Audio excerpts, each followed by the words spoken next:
كلنا عارفين السمكة نيمو من فيلم فايندينج نيمو أو البحث عن نيمو، صح؟ غلط، لأن مفيش حاجة أصلا اسمها نيمو. أهلا بيك في النظريات العلمية لقصة البحث عن نيمو. معلش بس هنحط تحت النظريات العلمية خطين 3 4. موضوع قصة البحث عن نيمو ده ليه نظريتين. أول نظرية هي خاصة بعلم النفس، وتاني نظرية خاصة بعلوم البحار. خليني أقولك إن النظرية التانية هتغير وجهة نظرك تماما عن الفيلم. نبدأ بالنظرية الأولى وهي خاصة بعلم النفس. خليني أقولك بس إن إحنا هنستخدم الأسامي اللي في الفيلم المدبلج.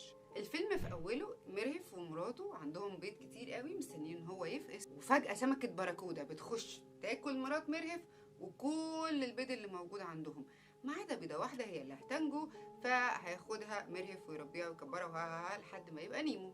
صح؟ حلو، ده قصة الفيلم. النظرية بقى بتقول إيه؟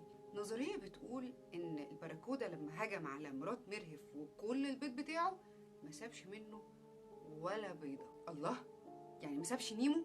أمال نيمو ده إيه؟ نيمو باللاتينية يعني لا أحد.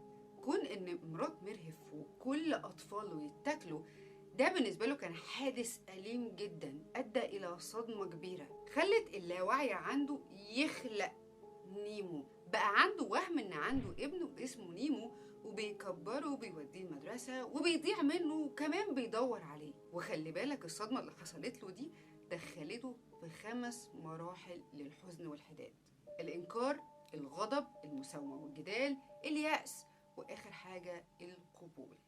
أول مرحلة هي مرحلة الإنكار. لما اليخت خطف نيمو ميرهف بقى بيعوم وراه بكل قوته بيقول لا لا لا لا لا، هو في إنكار، لا أكيد نيمو ما اتخطفش. وبقى بيطلع فوق المية ويبص يمينه وشماله وينزل تاني ويدور ويبص، هو مش مصدق إن هو اتخطف. تاني مرحلة وهي الغضب. في مشهد من المشاهد هنشوف ميرهف ابتدى ان هو ينفعل ويفقد اعصابه على دوري. تالت مرحلة هي المساومة والجدال، وده بنشوفه في كل مشاهد ميرهف مع المخلوقات البحرية اللي بيقابلها في رحلة البحث. كل مخلوق بيقابله بيقعد يساوم ويجادل معاه كتير. ونيجي بقى لاخر مرحلتين. المرحلة الرابعة هي اليأس والإحباط، ودي بنشوفها خلاص لما ميرهف بيبقى فقد الأمل إن هو يلاقي نيمو. وهنا بيخش على المرحلة رقم 5 وهي القبول. خلاص هو قبل باليأس والإحباط واستسلم، وكمان هيروح بيته وهيبطل البحث. هتقولي طب ودوري؟ ما هي دوري برضو شافت نيمو بلا بلا بلا. هقولك إن دوري ما كانش عندها صحاب، وفقدانها للذاكرة كان بيعمل لها مشاكل، فبالبلدي كده يعني ما كانش عندها غير ده، فقررت ان هي تمشي معاه في الموضوع اللي هو ماشي فيه عشان خاطر ده كل اصحابه. بس عامة في نظريات كتير تانية عن دوري، دي هتبقى لوحدها لو انتوا عايزين